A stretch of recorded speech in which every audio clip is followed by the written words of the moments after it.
Good morning students, welcome to the Nebless academy. आज जो है हम NCERT class 9 chapter second history के सॉल्यूशंस को देखेंगे, जो कि आप लोगों के लिए बहुत इंपॉर्टेंट होते करने वाला है। तो जिन स्टूडेंटों ने मेरा चैनल सब्सक्राइब नहीं करा है तो वो चैनल को सब्सक्राइब और बेल आइकन दबाना ना भूलें, ताकि आपको लेटेस्ट वीडियो मिलती रहे। तो हम जो है chapter 9 class 9 and chapter second को हम जो है स्टार्ट करते हैं, जो कि आपका socialism in Europe and Russian revolutions. तो इस चैप्टर के हम सॉल्यूशंस को डिस्कस करते हैं। तो चलिए स्टार्ट करते हैं, जो कि आपकी बुक के पेज नंबर 48 पर गिवेनेबल। तो चलते हैं, हमसे फर्स्ट क्वेश्चन क्या पूछा गया है। हमें बताना है कि जो रूस यानी इट मीन्स जो रशिया था, रशिया के सामाजिक, आर्थिक एंड पॉलिटिकल यानी कि राजनीतिक हालात 1905 यानी कि 1905 से पहले कैसे थे। बिफोर की बात कर रहा हूँ, बिफोर 1905 यानी 1905 से पहले कैसे थे वहाँ के हालात रूस। तो हमें जो है social, economic and political conditions पे डिस्कस करना है। तो सबसे पहले हम देखते हैं यहाँ पर सोशल कंडीशंस हम देखेंगे बिफोर 1905 से। तो फर्स्ट हम पॉइंट देखेंगे, तो इसमें आप देखोगे सबसे पहले क्या होगा कि यहाँ पर जब 20th सेंचुरीज रहेगी, यहाँ पर आपको 85%, ठीक है ना, 85% जो रशियन पॉपुलेशन होगी वो क्या होंगे, एग्रीकल्चरिस्ट होंगे, यानी कि कृषक होंगे। वहाँ की जो जनता होगी 85% कैसी होगी, कृषक होंगे। रूस आपको बहुत बड़ा एक अनाज का बड़ा निर्यातक भी था। अब आप देखेंगे कि यदि हम इंडस्ट्रियल लेवल की बात करें तो इंडस्ट्रियल्स में भी आपको मॉस्को और सेंट पीटर्सबर्ग जो रहेंगे वो मेन आपके इंडस्ट्रियल सिटीज़ रहेंगी। अब क्या होगा कि जब रूस में रेल नेटवर्क का जब विस्तार होगा, जब रेलवे लाइंस जब बिछाई जा रही होंगी, तो 1890s में क्या हो जाएगा कि कारखाने वहाँ पर और अधिक मात्रा में स्थापित किए गए। कब, 1890, ठीक है ना, 1890 के दशक में वहाँ पर और कारखाने स्थापित किए जाएंगे। और कारखाने जो रहेंगे, कारखानों में एक प्रकार से विदेशी निवेश भी बढ़ जाएगा, ठीक है ना। There was the private owners, अभी हम देखेंगे, जिसकी हम चर्चा करेंगे। तो क्या होगा कि ये जो कामगार होंगे उनकी दक्षता के अनुसार क्या करेंगे, सामाजिक समूह बटे हुए होंगे। जो वहाँ पर जो वर्कर्स होंगे divided on the basis of the their occupations, तो उनके समाज के आधार पर वो जो वर्कर्स होंगे, जो मजदूर होंगे, वो बटे हुए होंगे। अब यहाँ पर जो कामगार होंगे वो क्या करेंगे, या जो मजदूर होंगे वो क्या करेंगे, वो गांव से आते थे। वो क्या करते थे, गांव से आते थे, या कारखानों में नौकरी पाने के लिए शहरों में प्रवेश करते थे, ठीक है। तो या तो वो गांव से आते थे या कारखानों में नौकरी पाने के लिए वो शहर में प्रवेश करते थे। अब इस समय क्या हो जाएगा, किसान की जो बिरादरी रहेगी बहुत ही धार्मिक थी, उन्हें किसी से मोह माया नहीं था। एक प्रकार से देखा जाए तो ये कुलीन वर्ग के जो व्यक्ति थे या कुलीन जो थे, उनके बारे में वो अधिक नहीं सोचते थे कि उनका जीवन कैसा है, वो क्या कर रहे हैं। उनका विश्वास था, उनका एक प्रकार से देखा जाए तो उनमें एक विश्वास था कि उनकी जो भूमि है उनके बीच बटी होनी चाहिए। क्या था उनके बीच में, उनकी एक जो भूमि है वो बटी होनी चाहिए। और ये सामंती जो अधिकारों के जो कारण यहाँ पर क्या संभव नहीं होता था कि जो किसान की जो कम्यून थी, उस जिसमें धन का वितरण प्रत्येक परिवार की आवश्यकताओं के अनुसार किया जाता था, ठीक है ना। तो जो धन था वो क्या था, वो believe that the land of the most divided among the themselves. Mainly क्या हो जाएगा कि उनकी जो भूमि थी उनके बीच में बटी होनी चाहिए। तो ये हम देखेंगे किसमें, उनकी सोशल कंडीशंस, ठीक है, सामाजिक जीवन के बारे में हमें पता चला 1905 से पहले। नेक्स्ट अब हम बात कर लेते हैं इकोनॉमिक कंडीशंस। तो यदि हम इकोनॉमिक कंडीशंस की बात करें, अब यहाँ पर क्या हो जाएगा कि रशिया में क्या हो जाएगा कि जो वस्तुएं जो रहेंगी, जो आवश्यक जो वस्तुएं रहेंगी, उनके दाम तो वहाँ बढ़ जाएंगे, लेकिन वहाँ पर क्या हो जाएगा कि जो मजदूरी है वो 20% क्या हो जाएगी, घट जाएगी, डिक्रीज बाई 20%। यानी कि जो मजदूरों की जो वर्गीय मजदूरों की जो मजदूरी है, वेजेस हैं, वो क्या हो जाएंगे, 20% घट जाएंगे। वहीं क्या हो जाएगी, इनके जो प्राइसेस रहेंगे, जो उनके जो दैनिक जीवन में जो वस्तुएं जो रहेंगी, जो काम की जो वस्तु रहेंगे, उनके दाम बढ़ जाएंगे। डेट मीन्स महंगाई बढ़ जाएगी, लेकिन जो मजदूरों की जो मजदूरी है वो यहाँ पर उनकी मजदूरी नहीं बढ़ेगी। अब क्या होगा कि ये जो वर्कर्स रहेंगे वो क्या करेंगे, अपनी जो संगठन की जो सदस्यता शुल्क है वो एक प्रकार से नाटकीय तौर पर बढ़ा दिया जाता था। जो मजदूरों की एक प्रकार से जो संगठन जो रहेगा वो एक प्रकार से नाटकीय तौर पर, मतलब कहेंगे कुछ और करेंगे कुछ। तो वो कहेंगे कि हाँ हाँ हम इंक्रीज कर रहे हैं, इनकी वेजेस भी हम इंक्रीज करवाएंगे, लेकिन ऐसा कुछ भी नहीं होगा।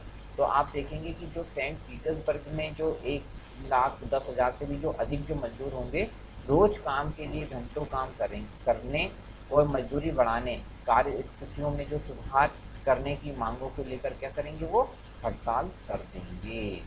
ठीक है, union of the union demanding of the establish of the constitutional assemblies, constituent assembly. Next, यदि अब हम उनकी पॉलिटिकल कंडीशंस की बात करें तो उनकी जो पॉलिटिकल कंडीशंस होगी उसमें क्या होगा कि वो एक प्रकार से political conditions were in legal before 1914, before 1914 जैसे कि इनलीगल। अब क्या होगा कि जो आपकी जो रशियन सोसाइटी डेमोक्रेटिक जो वर्कर्स जो पार्टी होगी, क्या बोला है, रशियन सोशल डेमोक्रेटिक वर्कर्स जो पार्टी होगी वाज फाउंडेड इन 1898।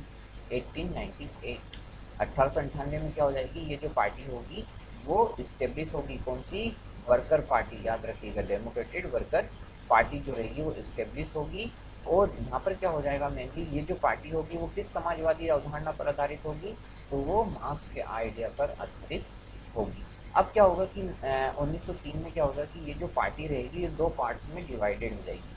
पहला जो रहेगा मेंशेविक और दूसरा रहेगा बोल्शेविक।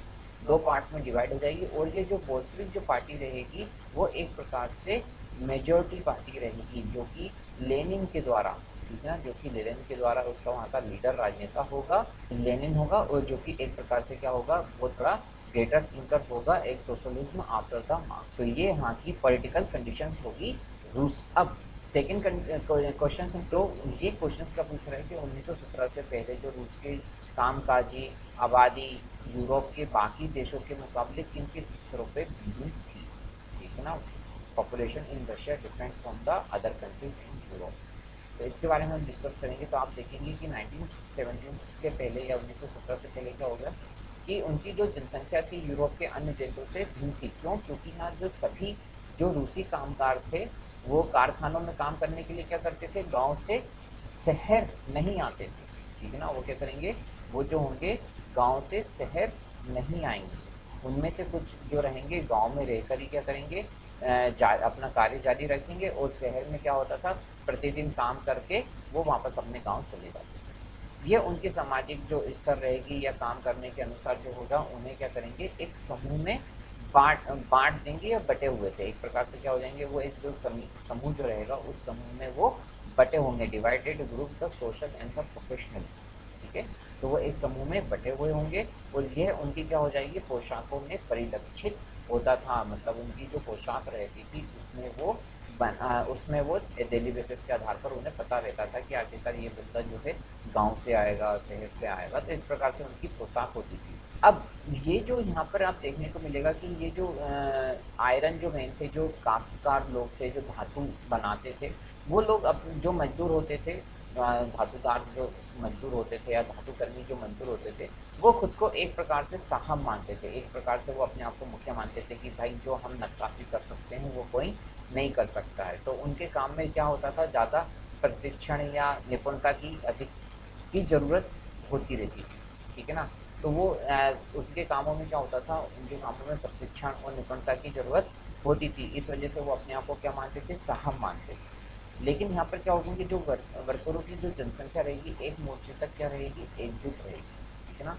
एक मोर्चे पर तक क्या होगी, वो एकजुट रहेगी। बाकी कार्य स्थितियों या नियुक्तियों की अत्याचार के विरुद्ध वो हड़ताल करेंगे। तो आप देखेंगे कि ये जो मेटल वर्कर्स होते थे वो अपने आप को क्या मानेंगे, खुद को अपने आप को एक साहब मानेंगे। तो उनके काम में डिमांड होने की वजह से उनके जैसे कोई ट्रेनिंग या स्किल्स नहीं मिलती थी। इस वजह से जो मेटल वर्कर्स होते थे वो अपने आप को क्या मानते थे, एक प्रकार से साहब मानते थे।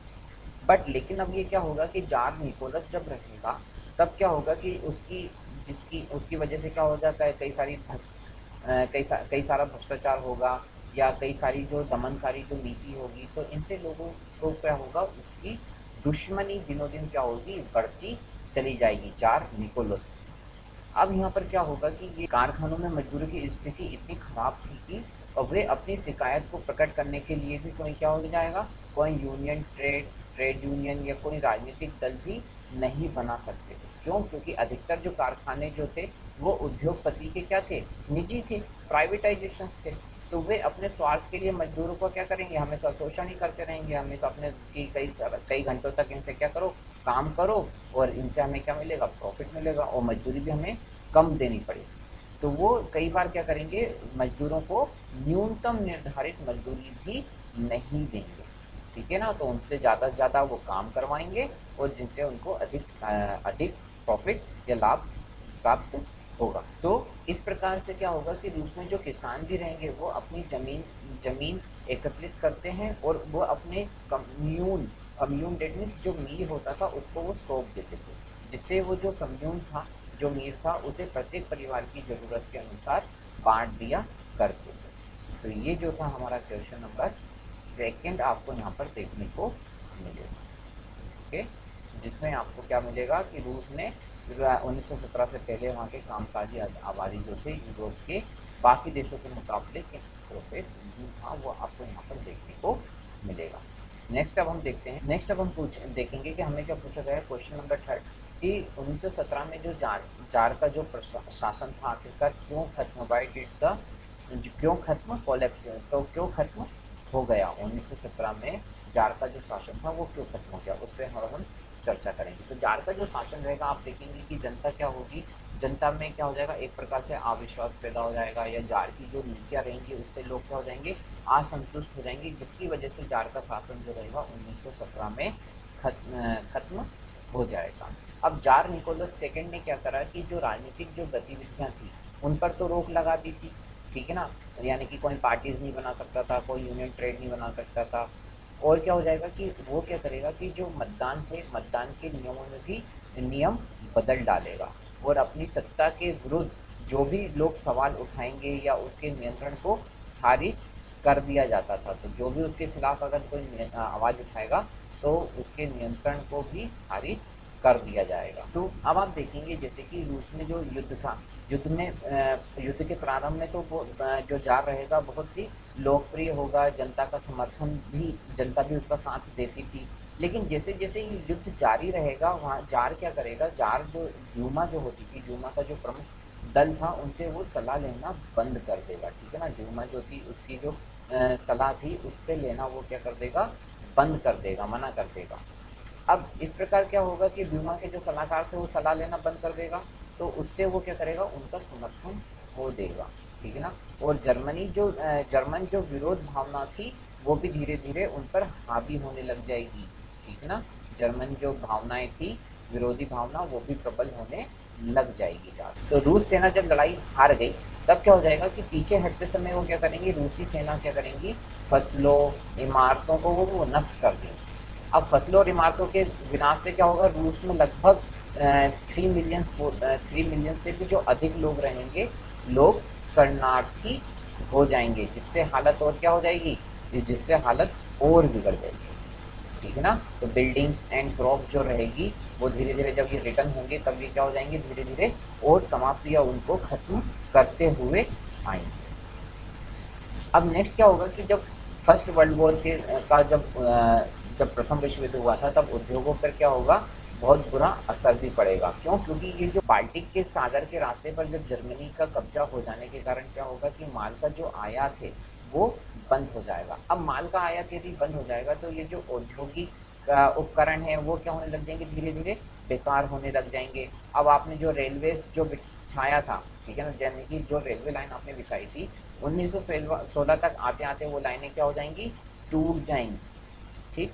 और अनिवार्य जो सैनिक जो सेवा के चलते क्या हो जाएंगे, अब हम क्या करते हैं, ये रूस में क्या हो जाएगा कि जो हर हर घर से क्या हो जाएगा, अनिवार्य सैनिक एक वो प्रथा स्टार्ट कर देंगे कि हर घर से क्या होना चाहिए, एक हष्टपुष्ट व्यक्ति सेना में होना चाहिए।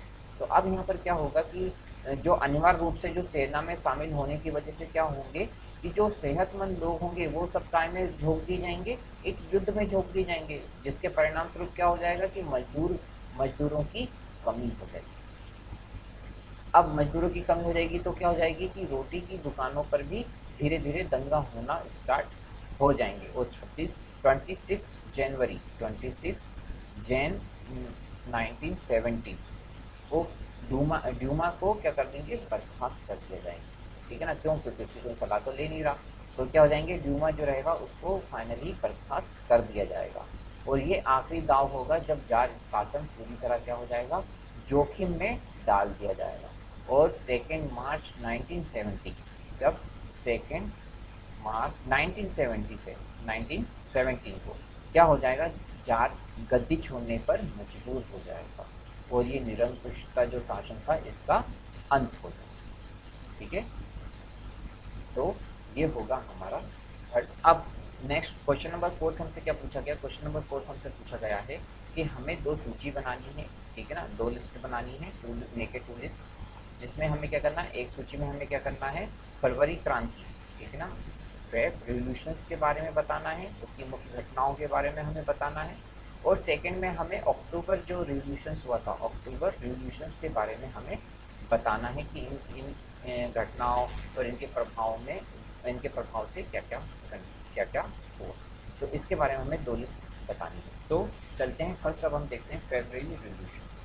तो फरवरी क्रांति के बारे में हम पढ़ते हैं। फरवरी क्रांति क्या थी कि 1970 में सर्दियों में क्या होता है कि जो राजधानी थी पेट्रोग्राद में क्या होगा, हालात बिगड़ जाएंगे। क्या होगा कि फरवरी में क्या हो जाएगा, 1917 में 1970 में क्या हो जाएगा कि जो मजदूर होंगे उनके खाने में क्या हो जाएगी, अत्यधिक किल्लत आपको देखने को मिलेगी, वहाँ पर अनुभव किए जाएंगे। तो जो वहाँ की जो संसद प्रतिनिधि होगी, जार की जो ड्यूमा जो है वो बर्खास्त करने की इच्छा के विरुद्ध थे, है ना। जो संसदीय प्रतिनिधि जार की ड्यूमा जो थी उसको बर्खास्त करने के क्या थे, विरुद्ध थे। और क्या हो जाएगा कि जो शहर की जो बनावट इसके नागरिकों के विभाजन के कारण बन गई थी। अब शहर की बनावट नागरिकों के विभाजन के द्वारा कैसे, कि उनको ड्रेस कोड देने लग गए थे कि आखिरकार व्यक्ति कहाँ से आ रहा है, किस टाइप से जा रहा है, तो उसको वहाँ पर ड्रेस कोड चलता था। तो अब शहर की जो बनावट थी नागरिकों के क्या कर दिया था, इस प्रकार से विभाजन के कारण बन गई थी। अब मजदूर जो वर्ग थे या कारखाने जो नेवा नदी आपने देखा था, नेवा नदी के दाएं और नेवा नदी के बाएं और, अपन राइट एंड लेफ्ट की बात है ना। तो ये सपोज ये रेवा नदी है, तो रेवा नदी के क्या करेंगे वो, नेवा नदी के, सॉरी नेवा नदी के वो क्या करेंगे कि नेवा नदी के जो दाएं तट पर क्या करेंगे, पर जो स्थित होंगे, अब मजदूर जो होंगे वो किस तट पर होंगे, वो दाएं तट पर। कौन होंगे, राइट साइड यहाँ पर आपको मजदूर कौन देखने को मिलेगा, मजदूर लोग आपको देखने को मिलेंगे। कारखाने आपको यहाँ पर देखने को मिलेंगे, कारखाने। तो मजदूर कारखाने आपको कहाँ देखने को मिलेंगे, राइट साइड आपको देखने को मिलेंगे। कहाँ, राइट साइड किसके, नेवा नदी के,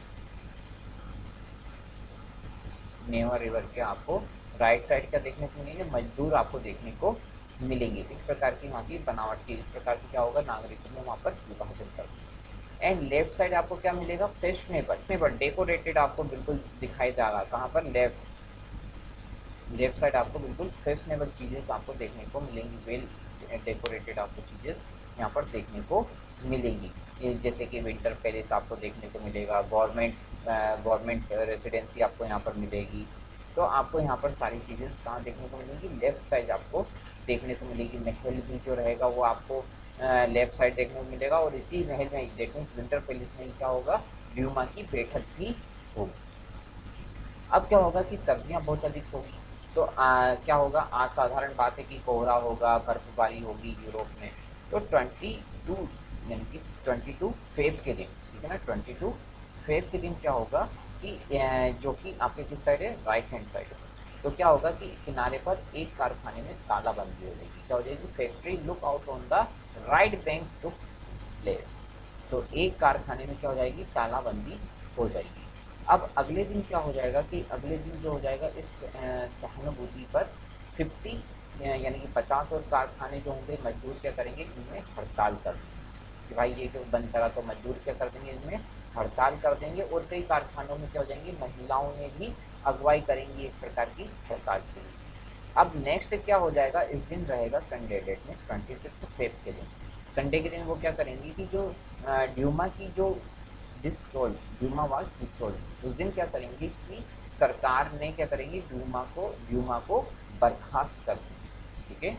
एंड 27 फेब को जो कि क्या होगा उस दिन, ट्यूसडे यानी कि मंगलवार, 27 के दिन क्या हो जाएगा कि पुलिस हेडक्वार्टर में क्या हो जाएगा, पुलिस हेडक्वार्टर पर हमला कर, तो 27 के दिन पुलिस हेडक्वार्टर पर क्या कर दिया जाएगा, हमला कर दिया जाएगा। और गलियां जो रहेंगी, गलियां जो होती है, रोटी, मजदूरी, बेहतर कार्य घंटों, लोकतंत्र के नारे लगने लग जाएंगे और लोग क्या हो जाएंगे, लोगों से एक प्रकार से भीड़ हो जाएगी। अब यहाँ पर एक और चीज़ क्या होगा, जो रेजिमेंट्स सपोर्ट द वर्कर्स, यानी कि अब यहाँ पर क्या होगा कि जो घोड़सवार जो सैनिक रहेंगे, उनकी जो टुकड़ी रहेगी, उन टुकड़ियों ने क्या करेंगे कि ये जो प्रदर्शन कर रहे हैं, जो प्रदर्शनकारी जो होंगे, उन पर गोली चलाने से मना कर देंगे, ठीक है ना। रेजिमेंट्स सपोर्ट द वर्कर्स, तो उन पर गोली चलाने से क्या कर देगी, रेजिमेंट्स मना कर देगी। और क्या होगा कि जो ये शाम तक क्या करेंगे, शाम तक बगावत कर रहे हैं ये जो सैनिक होंगे, जो रेजिमेंट होंगे, सैनिक, और ये जो हड़ताल कर रहे हैं मजदूर क्या करेंगे, मजदूर मिलकर क्या करेंगे, एक पोत्रोग्राद में क्या करेंगे, सोवियत नाम की फॉर्मेशन ऑफ सोवियत, ठीक है ना, सोवियत नाम की सोवियत या काउंसिल बना लेंगे। कब, 27 फेब। अब क्या होगा कि जार क्या करेगा, जार, ये 2 मार्च की बात कर रहे हैं। अब क्या होगा कि जार क्या करेगा, जार ने 2 मार्च की को अपनी सत्ता क्या करेगा, छोड़ देगा, ठीक है ना। तो 2 मार्च को जार क्या करेगा, अपनी सत्ता छोड़ देगा। और ये जो सोवियत है या तथा जो अपने डूमा के जो नेताओं ने मिलकर क्या करेंगे, रूस के लिए एक अंतरिम जो सरकार है वो बना देंगे, ठीक है ना। एक provisionally government of Russian in the Soviet and Dumas leaders, तो ड्यूमा के जो नेता हैं वो मिलकर रूस के लिए क्या करेंगे, एक प्रोविजनल गवर्नमेंट बना लेंगे। और फरवरी क्रांति के मोर्चे पर कोई भी राजनीतिक दल नहीं था। जब क्रांति होगी, ठीक है ना, तब कोई भी वहाँ पर no political parties in the front, तो फरवरी क्रांति के मोर्चे पर कोई भी राजनीतिक दल नहीं था। इसका नेतृत्व जो है लोगों ने स्वयं करा, ठीक है ना। It was the led by the people themselves, जो लोगों के द्वारा ही इसका नेतृत्व किया गया। और पोत्रोगाद ने राजशाही का अंत कर दिया, ठीक है ना। तो पोत्रोगाद ने क्या करा, राजशाही का अंत कर दिया, ठीक है ना। तो इस प्रकार से उन्होंने सोवियत इतिहास में महत्वपूर्ण स्थान प्राप्त कर दिया, ठीक है। तो ये जो थी, ये थी आपकी फेब्रुअरी रिवॉल्यूशंस, यानी फरवरी क्रांति। नेक्स्ट अब हम देखते हैं अक्टूबर। अब यदि लेकिन मैं फरवरी क्रांति के प्रभाव की यदि बात करूँ तो फरवरी क्रांति के प्रभाव क्या क्या होंगे, जैसे कि आप बता सकते हैं। फरवरी क्रांति के बाद क्या हो जाएगा कि ये जो जनसाधारण जो रहेंगे, संगठन की बैठकों पर जो लगे थे प्रतिबंध, वो क्या हो जाएंगे, हट जाएंगे। पोत्रोगाद सोवियत संघ की तरह भी क्या हो जाएगा, सभी जगह सोवियत या कम्युनिटीज जो आपने काउंसिल देखे थे वो बना सकेंगे। एक जैसी चुनाव प्रणाली का अनुसरण जो नहीं किया गया था वो करेंगे। तो अप्रैल में क्या हुआ था, अप्रैल 1917 में जो बोल्शेविक के जो नेता व्लादिमीर जो लेनिन था, जो देश से उनको निकाल दिया था, उन्हें रूस वापस लौट आएंगे और अप्रैल थीसिस के नाम से जाने वाली 3 मांग रखेंगे। तो अब ये 3 मांग क्या रखेंगे व्लादिमीर लेनिन की, वो बोलेंगे कि युद्ध को समाप्त कर दो जल्दी से जल्दी, और जो भूमि है, ठीक है, वो जो भूमि है किसानों को हस्तांतरित, यानी किसानों को दे दी जाए, और बैंकों का राष्ट्रीयकरण कर दिया जाए। ये 3 शर्त रखेंगे कौन, व्लादिमीर लेनिन, जिसे बोला जाएगा अप्रैल। तो अब हम चलते हैं नेक्स्ट जो है हमारा अक्टूबर रिवॉल्यूशंस, उसको हम डिस्कस करते हैं। तो अब आप देखेंगे जो फरवरी क्रांति हुई थी उसमें जो बोल्शेविक के जो नेता थे लेनिन, वो क्या हो जाएंगे, वो देश वापस या रूस वापस आ जाएंगे। तो अब यहाँ पर अक्टूबर क्रांति में क्या होगा कि ये जो अंतरिम जो प्रोविजनल जो गवर्नमेंट थी और बोल्शेविक जो होंगे उनके बीचों में मतभेद होना स्टार्ट हो जाएंगे, ठीक है ना। अब मतभेद के क्या हो जाएंगे, कई कारण होंगे। पहले हम देखेंगे क्या कि फर्स्टली वो क्या हो जाएंगे कि सितंबर में क्या होगा कि ये जो व्लादिमीर जो लेनिन ने विद्रोह के लिए समर्थक क्या करेंगे, धीरे धीरे वो इकट्ठा करना शुरू कर देंगे। और 16 अक्टूबर को उसने पोत्रोगाद में सोवियत और बोल्शेविक पार्टी को सत्ता पर सामाजिक कब्जा करने के लिए मना लेंगे या मना लिया, ठीक है ना। A military revolutionary committee was the appointed by the Soviet, ठीक है। तो पोत्रोगाद में क्या करेंगे, सोवियत या बोल्शेविक पार्टी को सत्ता पर सामाजिक कब्जा करने के लिए वो मना लेंगे। अब सत्ता पर कब्जा करने के लिए क्या करेंगे, वो लियोन टटास्की के जो नेतृत्व में वो क्या करेंगे, एक सैनिक क्रांतिकारी सेना समिति की नियुक्ति की जाएगी, ठीक है ना। एक मिलिट्री रिवोल्यूशनरी कमेटी की नियुक्ति की जाएगी, ठीक है ना। किसके नेतृत्व में? लियो टटास्की के नेतृत्व में, ठीक है ना। एक सैनिक क्रांतिकारी सैनिक समिति की नियुक्ति की जाएगी। अब क्या होगा? 24 अक्टूबर यानी कि 24 अक्टूबर को क्या होगा? विद्रोह शुरू हुआ। अब विद्रोह शुरू हुआ तो जो प्रधानमंत्री केरेंस्की की स्थिति में नियंत्रण से बाहर होने के कारण होने को रोकने के लिए वो क्या करेंगे? सैनिक टुकड़ियों को लाने हेतु शहर छोड़ा, ठीक है ना। और वो क्या करेंगे कि जो मिलिट्री जो रहेगी वो क्या करेंगी? एज ए प्रधानमंत्री वो सैनिक टुकड़ियों को क्या करेंगे? वो शहर छोड़ देंगे। अब जो क्रांतिकारी समिति ने सरकारी जो कार्यालयों पे क्या करेगी? धीरे धीरे हमला बोल देगी।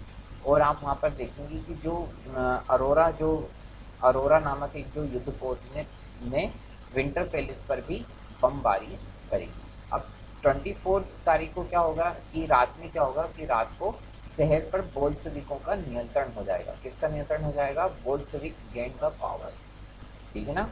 तो 24 की रात को क्या होगा? बोल्शेविक का नियंत्रण हो जाएगा। और थोड़ी सी गंभीर लड़ाई के उपरांत क्या हो जाएगा? बोल्शेविक क्या करेंगे? मास्को पोत्रोगाद क्षेत्र पर पूरा नियंत्रण पा लेंगे, ठीक है ना। पूरा नियंत्रण क्या करेंगे? बोल्शेविक पार्टी पा लेंगे। और पेट्रोग्राद में क्या हो जाएगा? पेट्रोग्राद में क्या हो जाएगा? All Russian Congress of Soviet संघ की बैठक में बोल्शेविक की कार्रवाई को सर्वसम्मानित से स्वीकार कर लिया जाए। अब आप देखेंगे कि जो अक्टूबर जो क्रांति हुई थी, ठीक है ना, अक्टूबर क्रांति का जो नेतृत्व हम मुख्यतः कौन कर रहा था? एक लेनिन और दूसरे उसके अधीनस्थ जो थे वो प्रधानमंत्री टटस्की ने किया।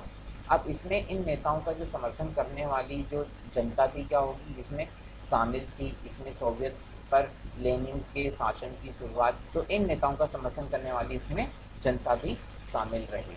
अब क्या होगा कि ये जो सोवियत थी, अब इस पर लेनिन का क्या हो जाएगा? लेनिन के शासन की शुरुआत हो जाएगी। लेनिन के निर्देश अनुसार बोल्शेविक उनके साथ होंगे, ठीक है ना। बोल्शेविक पार्टी के जो नेता होंगे, लेनिन जो थे, और वो उनके अनुसार जो होगा शासन चले। तो ये जो क्रांति हुई थी वो अक्टूबर क्रांति। अब हमसे नेक्स्ट क्वेश्चन क्या पूछा गया? हमसे नेक्स्ट क्वेश्चन पूछा गया है कि ये जो बोल्शेविक ने क्या करा था अक्टूबर क्रांति के फौरन बाद? कौन कौन से नए उसने चेंजेस करे, ठीक है ना। तो बोल्शेविक जो थे, Bolshevik immediately after the October revolution, तो उसने क्या क्या मेन चेंजेस करे, इसके बारे में हमें डिस्कस करना है। तो सबसे पहले अब हम देखेंगे कि वो क्या करेंगे? Bank and industries were nationalised. तो सबसे पहले वो क्या करेंगे? बैंक और जो इंडस्ट्रीज रहेंगे उसको क्या करेंगे? वो नेशनलाइज करेंगे, ठीक है ना। बोल्शेविक क्या हो जाएगा कि एक प्रकार से देखा जाए तो निजी संपत्ति जो रहेगी उसके पक्ष में बिल्कुल नहीं रहेंगे। इस वजह से वो क्या करेंगे? जो इंडस्ट्रीज रहेंगे या जो बैंकर्स रहेंगे उनको नेशनलाइज कर देंगे। सेकंड क्या हो जाएगा कि जो भूमि को जो सामाजिक संपत्ति घोषित कर दिया था, यानी कि सामाजिक संपत्ति statement declare the social property, जिसको आज जहाँ पर आप कब्जा कर लें, घोषित कर दिया गया था। अब क्या हो जाएगा? किसानों को उस भूमि पर कब्जा करने दिया जाएगा जिस पर वो काम करते थे, ठीक है ना। तो आप क्या कर देंगे? जो उन्होंने सोशल संपत्ति जो घोषित कर दी थी, अब जो वहाँ पर जो व्यक्ति जिस जगह पर कार्य करता था वो भूमि उसको एलोकेटेड कर देंगे।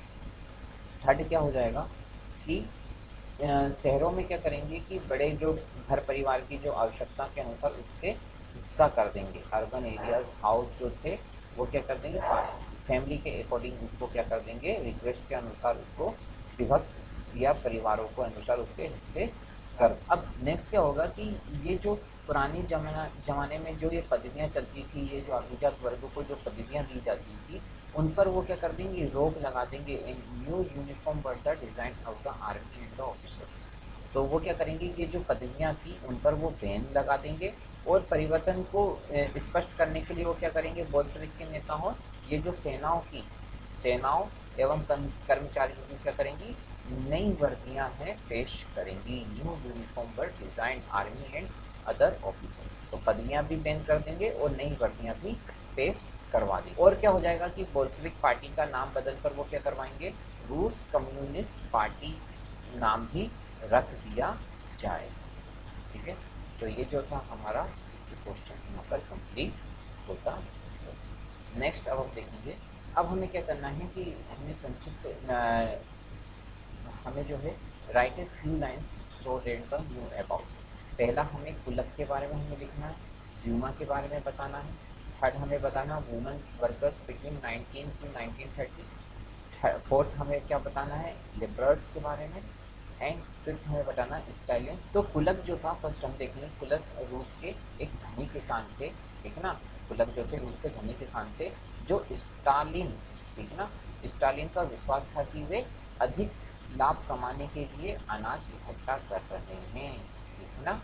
स्टालिन को विश्वास था कि अधिक लाभ कमाने के लिए क्या कर रहे हैं, अनाज को इकट्ठा कर रहे हैं। इस वजह से वो क्या करेंगे 1970-28 तक क्या करेंगे, सोवियत जो रहेगा, ठीक है ना, सोवियत रूस क्षेत्र रूस के शहर अन्न पूर्ति की भी किल्लत का सामना कर रहे, ठीक है ना। तो 1927-1928 तक क्या करेंगे कि जो सोवियत रूस के जो शहर होंगे अन्न आपूर्ति की भारी किल्लत का भी सामना कर रहे थे। तो इस वजह से यहाँ पर क्या होगा, इसमें इन कुल्कों पर, ठीक है ना, इन कुल्कों पर 1928 में 1928 के, तो 1928 में इन पर छापे मारे गए और उनके जो अनाज के जो भंडारों को क्या करेंगे, जब्त कर लेंगे, ठीक है। और जो स्टालिन के अनुसार क्या होगा कि ये जो कुलक गरीब किसानों के जो वर्ग जो होंगे, वर्ग शत्रु थे, ठीक है ना। स्टालिन के अनुसार कुलक गरीब किसानों के वर्ग शत्रु थे और उनकी मुनाफाखोरी की इच्छा से खाने की किल्लत हो गई। अंततः क्या करेगा कि जो स्टालिन को इन कुल्कों का सफाया करने के लिए सामूहिकरण कार्यक्रम चलाना पड़ेगा, ठीक है। इनका स्टालिन क्या करेगा, सफाया करने के लिए क्या करेगा, एक सामूहिक कार्यक्रम चलाना पड़ेगा और सरकार द्वारा नियंत्रण बड़े खेतों की स्थापना करनी पड़ेगी, ठीक है। तो ये जो थे आपका फर्स्ट कुलक जो था ये होता है। सेकेंड हम देखेंगे ड्यूरिंग 1905 रिवॉल्यूशंस। 1905 की जो क्रांति के दौरान क्या हो जाएगा, जार ने क्या करेगा, रूस में परामर्शदाता जो संसद के चुनाव की अनुमति दे देगा, ठीक है। तो दे दी थी उसने चुनाव की अनुमति। तो रूस इन जो निर्वाचित जो परामर्शदाता जो थे संसद को क्या कहा था उसने, ड्यूमा कहा था। क्या कहा था उसने, ड्यूमा कहा था, ठीक है। The elected consecutive parliament in Russia was called Duma. Duma कहा गया था। तो रूस की क्रांति के दबाव में क्या होगा कि 6 अगस्त यानी कि 6 अगस्त 1905 को ये जो गठित यह जो संस्था होगा प्रारंभ में परामर्श यानी कि एक प्रकार से एडवाइजरी मानी गई और अक्टूबर घोषणा पत्र में जार निकोलस क्या करेगा, इसे वैधानिक शक्तियाँ प्रदान कर देगा, ठीक है। तो ये मैंने आपको इसका यहाँ पर बता दिया है। नेक्स्ट अब हम देखते हैं थर्ड यदि हम बात करें महिलाओं की, ठीक है ना, महिला मजदूरों ने क्या करा, रूस के भविष्य के निर्माण के लिए एक बहुत महत्वपूर्ण भूमिका निभाएंगी। वो महिला कामगार क्या करेंगी 1914 में, ठीक है ना, 1914 में जो कामगार की जो शक्ति का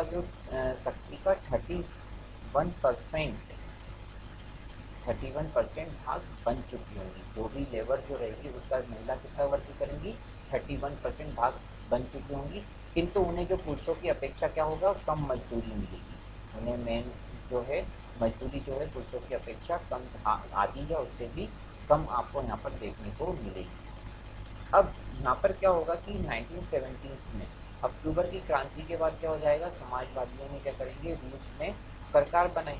अब 1817 में जो राजशाही के पतन और अक्टूबर घटनाओं को ही क्या होगा, दूसरी क्रांति कहा जाए। अब उदाहरण के लिए यदि हम बात करें लॉरेंज टेलीफोन की महिला जो मजदूर होगी मार्फा वासिलेवा।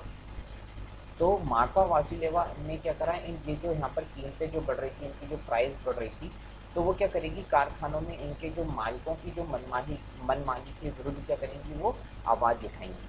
अब आवाज़ उठाएंगी, सड़कों पर हड़ताल करेंगी, तो अन्य महिला भी क्या होंगी, इनके साथ में आ जाएंगी। इसकी माँ वासिलेवा, और वो क्या करेंगी, माँ वासिलेवा कि जब तक वो रूस में समाजवादी सरकार की स्थापना नहीं की तब तक वो राहत की सांस नहीं लेंगे, ठीक है।